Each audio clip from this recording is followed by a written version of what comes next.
அனைவருக்கும் வணக்கம். இன்னைக்கு நம்ம பார்க்க போகிறது கிளையண்ட் மேனேஜ்மெண்ட், வாடிக்கையாளர் நிர்வாகம். எந்த ஒரு தொழிலையும் வாடிக்கையாளர் நிர்வாகங்கிறது மிக மிக முக்கியமான ஒன்று. வாடிக்கையாளர் இல்லாமல் எந்த தொழிலும் கிடையாது.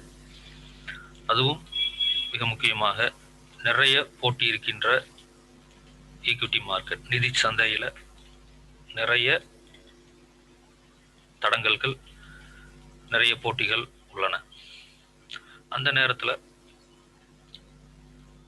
இந்த மாதிரியான சூழ்நிலையில் ஒருத்தர் தொழில் செய்யும் பொழுது முதல்ல அவருக்கு தெரிய வேண்டியது மிக முக்கியமான ஒன்று, வாடிக்கையாளருடைய சேவை. இந்த வாடிக்கையாளரோட சேவை அப்படிங்கிற ஒரு சின்ன வார்த்தைக்குள்ள ஏகப்பட்ட விஷயங்கள் உள்ள பொதிந்து இருக்குது. அந்த எல்லா சேவைகளையும் நாம் நிர்வகிக்கிறது தான் கிளையண்ட் மேனேஜ்மெண்ட்னு சொல்கிறோம், வாடிக்கையாளர் நிர்வாகம். இந்த வாடிக்கையாளர் நிர்வாகத்தில் இருக்கின்ற மிகப்பெரிய பிரச்சனை என்னன்னு சொன்னீங்கன்னா, தொடர்ச்சியாக வாடிக்கையாளரை தக்க வைத்துக் கொள்வது. இதுவே ஒரு ரிஸ்க். எந்த ஒரு தொழிலையும் தொடர்ச்சியாக வாடிக்கையாளரை தக்க வைத்துங்கிறது ஒரு மிகப்பெரிய ஒரு சவால் மிகுந்த ஒரு ஒரு ஒரு ஒரு விஷயம்.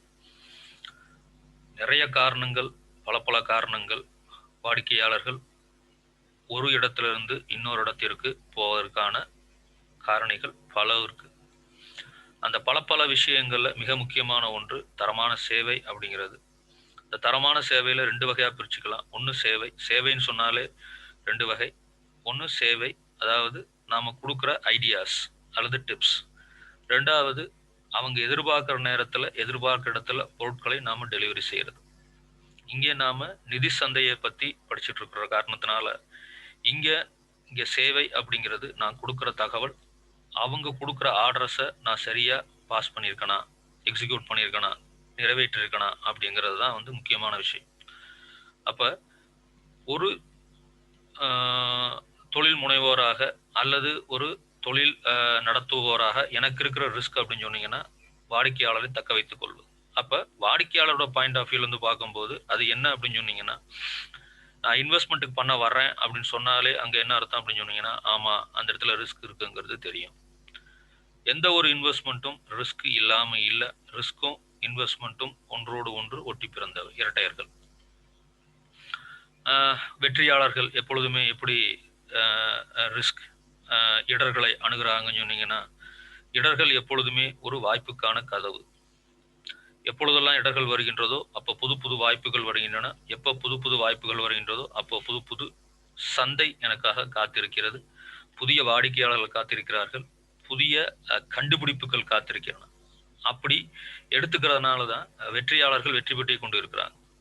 ஆக இந்த இடத்துல முக்கியமாக நம்ம கவனிக்க வேண்டியது என்னன்னா, எந்த ஒரு நிகழ்வும் அல்லது யார் ஒருவரும் வாழ்க்கையில் அடுத்த நிலையை அடைய வேண்டும் என்றால் அவர்களுக்கு ரிஸ்க் அப்படிங்கிற ஒன்று கண்டிப்பாக வேணும், இடர் அப்படிங்கிற ஒன்று வேணும். அப்படி இல்லைன்னு சொன்னோம்னா நாம் ஏற்கனவே இருக்கிற செயல்களையே மன திருப்தி அடைஞ்சு அதிலேயே அப்படி நம்ம என்ன பயணப்பட ஆரம்பிப்போம். அது வந்து வாழ்க்கையில் நம்மளுடைய அடுத்த கட்டத்திற்கு கொண்டு செல்லாது. அப்போ ஒரு நிதி சந்தையில் நாம் படிக்கின்ற போது மிக முக்கியமான விஷயத்தை நம்ம நோட் பண்ணிக்க வேண்டிய விஷயம் என்ன அப்படின்னு சொல்லி சொன்னீங்கன்னா, எப்பெல்லாம் நீங்கள் வந்து ரிஸ்க் எடுக்கிறீங்களோ அப்பெல்லாம் உங்களுடைய வருமானம் உயர்வதற்கான வாய்ப்புகள் நிறைய உள்ளது. அப்போ நான் ரிஸ்க் நிறைய எடுத்தால் எனக்கு நிறைய ரிஸ்க், எனக்கு ரிட்டர்ன் கிடைக்கும். சில நேரங்களில் இன்வெஸ்ட்மெண்ட் பண்ண போகும்போது ரெண்டு டைப் ஆஃப் இன்வெஸ்ட்மெண்ட்னு சொல்லுவோம். ஒன்று வந்து நோ ரிஸ்க் இன்வெஸ்ட்மெண்ட், இன்னொன்று வந்து ரிஸ்கி இன்வெஸ்ட்மெண்ட். இப்போ நம்ம ஈக்விட்டி மார்க்கெட்டில் பண்ணுற எல்லாமே ரிஸ்கி இன்வெஸ்ட்மெண்ட்னு சொல்கிறோம். ஆனால் அதே இது கவர்மெண்ட்டில் இல்லை ஒரு பேங்க்கு அக்கௌண்ட் சேவிங்ஸ் அக்கௌண்ட் ஓப்பன் பண்ணுறது, இல்லை ஒரு போஸ்ட் ஆஃபீஸில் போய் அக்கௌண்ட் ஓப்பன் பண்ணுறது, இதெல்லாம் ரிஸ்க்லெஸ். ஏன் அப்படின்னு சொன்னீங்கன்னா, போஸ்ட் ஆஃபீஸில் போட்ட பணம் எந்த விதத்திலையும் உங்களுடைய முதலுக்கோ அல்லது வட்டிக்கோ உத்தரவாதம் உண்டு. எப்பொழுதும் அது வந்து டிஃபால்ட் ஆகாது, அதை வராமல் போகாது.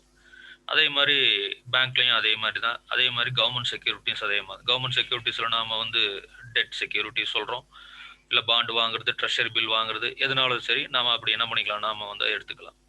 ஆனால் அந்த இன்வெஸ்ட்மெண்ட்டுக்கும் பேங்க்கில் கொடுக்குறாங்க. நீங்கள் டெபாசிட் பண்ணிங்கன்னா ஒரு 4% இன்ட்ரெஸ்ட், போஸ்ட் ஆஃபீஸ்னால் ஒரு 4.5% இன்ட்ரெஸ்ட், கவர்மெண்ட் இன்வெஸ்ட்மெண்ட் சொன்னீங்கன்னா ஒரு 7% இன்ட்ரெஸ்ட் உங்களுக்கு கொடுப்பாங்க. இது எல்லாமே எதை ஒட்டி இருக்குன்னா இன்ஃப்ளேஷன். அதில் நமக்கு எல்லாம் இன்ஃப்ளேஷன் என்ன, பண வீக்கம் அப்படின்னா என்னன்னு தெரியும். அந்த பணவீக்கத்தை ஒட்டி தான் அவங்களுக்கு என்ன பண்றாங்கன்னா, அவங்க இந்த இன்ட்ரெஸ்ட் ரேட்ட அவங்க ஃபிக்ஸ் பண்றாங்க. அப்ப இங்க என்ன அர்த்தம் அப்படின்னா, அங்கேயும் ரிஸ்க் இருக்குது. பணவீக்கம்னாலே ரிஸ்க் தான். அப்ப அந்த பணவீக்கத்த தவிர்க்கணுங்கிறதுக்காக தான் உங்களுக்கு அங்க என்ன பண்ணப்படுகிறது? ஒரு குறைந்தபட்ச ஒரு ஆதரவு உங்களுக்கு வழங்கப்படுகின்றது. அதுதான் வந்து நம்ம என்ன சொல்றோம்? இன்ட்ரெஸ்ட்ன்னு நம்ம சொல்றோம். அப்ப இன்வெஸ்ட்மெண்ட்ட பொறுத்தவரைக்கும் எந்த இடத்துலயுமே ரிஸ்க் இல்லாத இன்வெஸ்ட்மெண்ட் அப்படிங்கிற ஒண்ணே கிடையவே கிடையாது. அப்ப இதுல மிக முக்கியமான ஒரு விஷயம் நம்ம கவனத்துல எடுத்துக்க வேண்டிய விஷயம் என்னன்னா, ஒரு ஒரு ஒரு இன்வெஸ்டாருக்கு கைட் பண்ற ஒருத்தரா நீங்க கவனிக்க வேண்டிய விஷயம், ரிஸ்க்க நீங்க என்ன பண்ண முடியாது, அவாய்ட் பண்ண முடியாது. இன்வெஸ்ட்மெண்ட்ன்னு முடிவு பண்ணிட்டீங்கனாலே ரிஸ்க் இருக்குன்னு தான் அர்த்தம். அப்ப அந்த ரிஸ்க்க நீங்க எப்படி என்ன பண்றீங்க, நிர்வகிக்கிறீங்க அப்படிங்கிறதா வந்து உங்களோட இன்வெஸ்ட்மெண்ட்ட வந்து பார்த்தீங்கன்னா, ப்ராஃபிட்டபிளாவும் இல்ல ப்ராஃபிட் இல்லாமலோ மாற்றுவதற்கான ஒரு உத்தியாக இருக்க முடியும். நன்றி.